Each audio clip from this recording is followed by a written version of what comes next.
Welcome back. Granny 64. Because we need another game for Granny to imitate.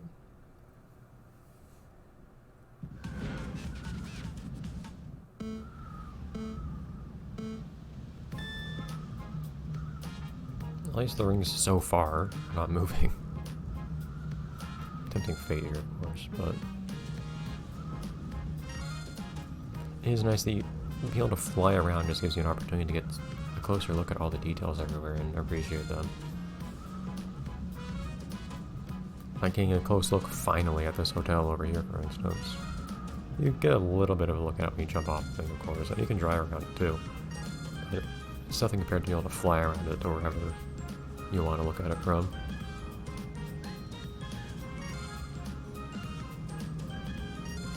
Like, I'll use tax to do this in kind of a first-person type of mode.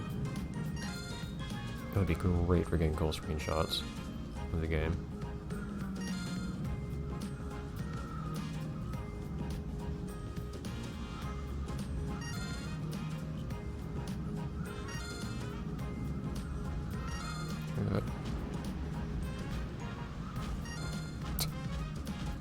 Now we're just driving.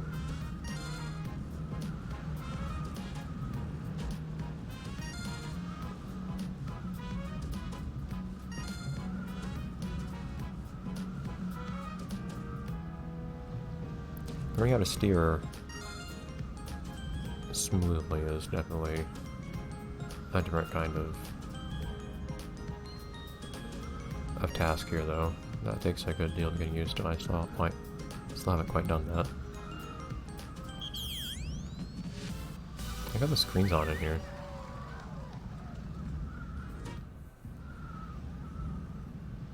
I got the stuff alone. Okay. This is largely the same thing as the balloons, but I'll take it.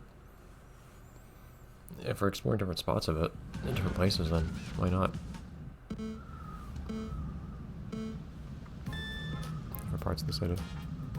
Look at this building here, it's got blue on it, that's cool.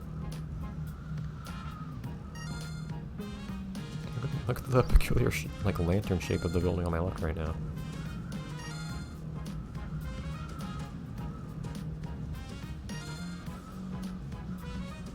I guess the key is to try to make your movements fairly slow and relaxed and smooth.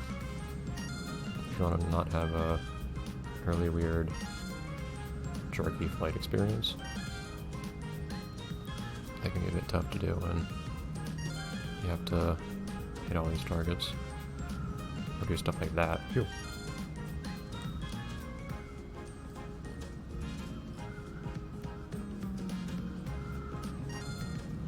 Of course, you also pick up speed if you start going downwards, which makes things a little harder to take care of. Oh, this time I guess I don't have a map to work with. And there are some differences with the rings. I think you can actually...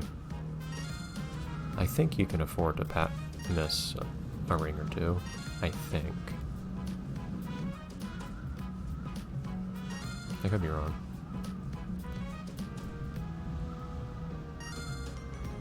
It might just deduct from your time or something like that.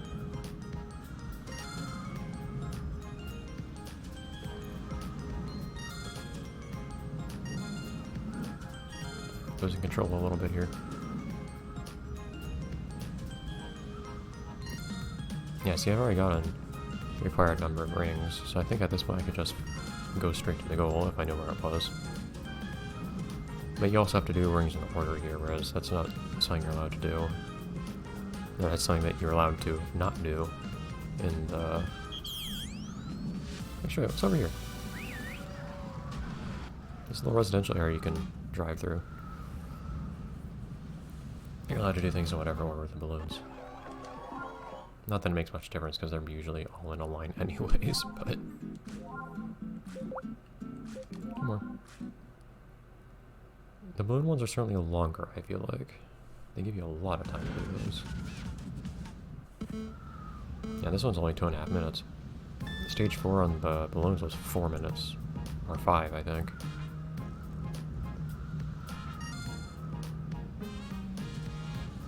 the rings are much closer together here. Okay, so here's the place where you want to actually turn in the center at the same time. So you want to use the face button trick they tell you.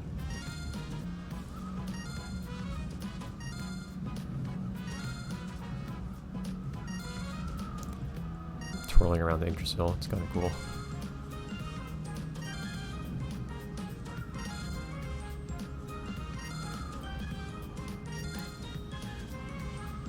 It's a cool opening.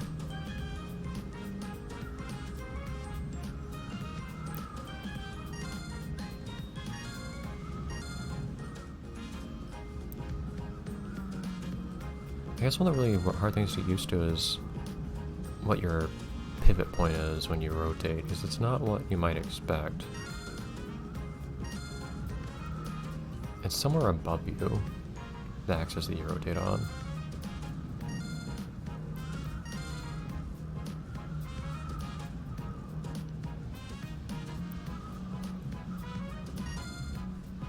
Which especially makes it hard to deliberately collide with things, hitting the balloons.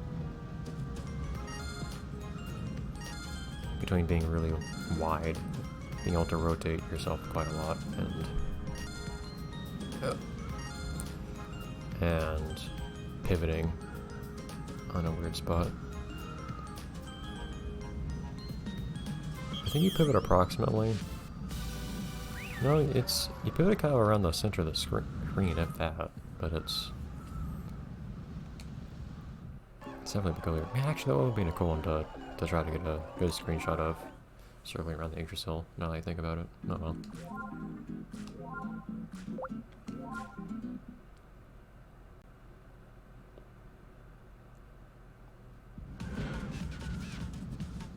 You're ready to go.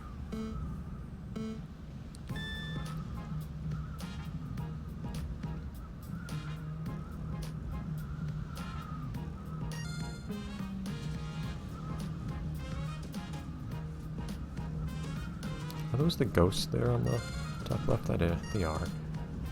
So that's probably what was making the Pac-Man sound. But, jeez, Namco, I've never seen another studio like Namco that does that. And they're the cherries. Guys, like, how many Pac-Mans do you need in one game? Like, I've seen people express actual frustration with Namco's obsession with Pac-Man, considering that nobody really cares about Pac-Man these days, as far as I can tell. I feel like some compare it to the dude who's like 40 who still won't stop going on about how great an athlete he was in high school. Like, they did something good at one point and they just cannot let go of it, even though they are not that at all anymore.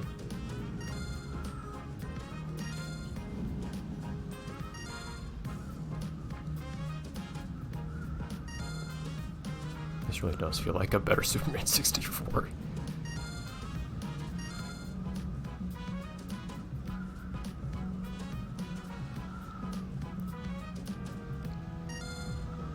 But you don't have to stop to save people along the way. That would be cool. Okay, we definitely got some interesting architecture here. People are playing around a bit with the aesthetics. I do like that. It's not just a bunch of super generic buildings. Like, they put thought into what all these things are. Like, look, what is that on my right there? There was something there. I would like to take a closer look at that you can't see, I don't think, at all unless you fly around. The buildings themselves are legitimately interesting. You got cool looking parks and stuff like that in all sorts of places. Like, if they could just add some, like, information points, like in the Island Flyover and Wii Sports Resort, this would be pretty equivalent in how cool it is to Island Flyover. Go, Granny. Yeah. Alright. So like I said, I'll come back at a later point, probably during the nighttime, so you can see stuff lit up and whatnot do. And I'll do some free writing there, just to get a good idea of my way around this place. Thank you for what?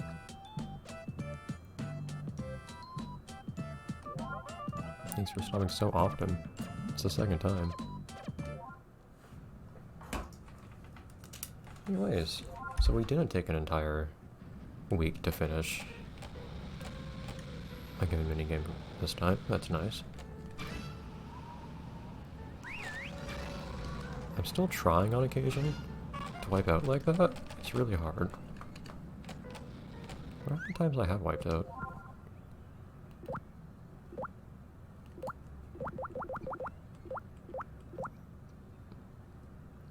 E50, like, it can't be that hard. I probably am gonna have to grind for submerging my gear though, because I need to do it like 30 something more times, I think. I'm really curious what these other gold keys I'm missing could be. We'll have to find them at some point. Wheel slider. Ooh. I might have to keep myself from doing all the cool ones too quickly, to be honest.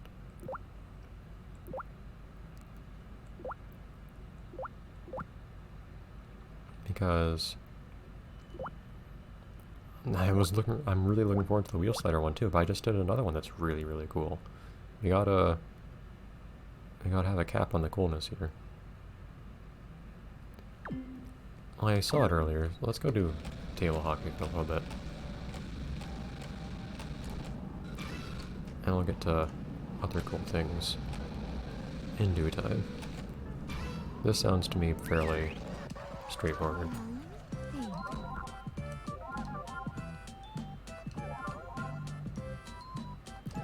Doubles air hockey is a little strange.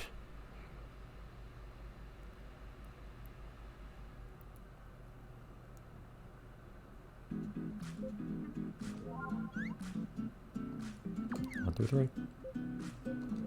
Anything fancy for me to know?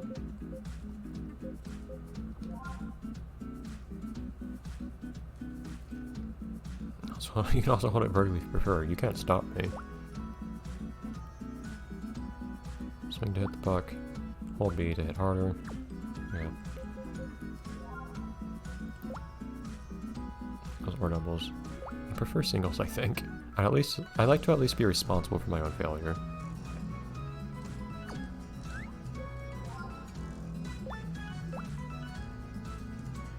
Oh jeez.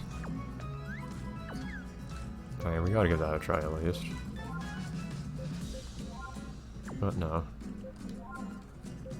Maximum chaos.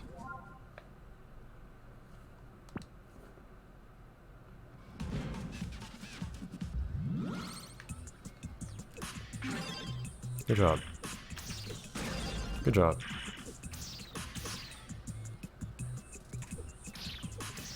Does it just dispense a puck every so often? Yes, it does. Speaking of Pac-Man, Pac-Man's on the pucks too. Which, again, actually comes across as kind of a reference to the original name of Pac-Man, which is funny. See, that one's actually an amusing one. I can permit Pac-Man being here. At the very least.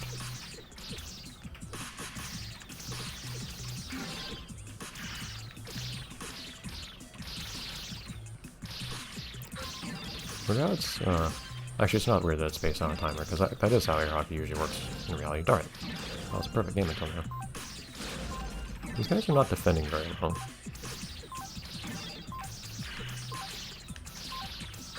Darn it. Well, you didn't get to see a score. There we go.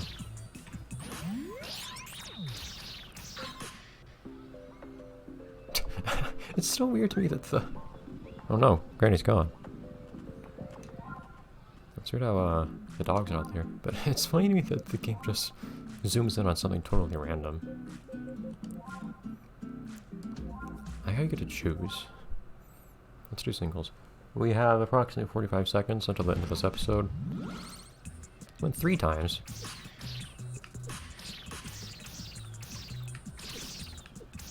Well, I guess it's one against 3 opponents. It's like a... I know it's elimination. It's like a tournament, but still, it's gonna take some time. I'll try to get through this one game. It's weird. Doing this actually just slams you in whatever direction you're facing, approximately. Okay, this is fewer points per game than I expected. I did it!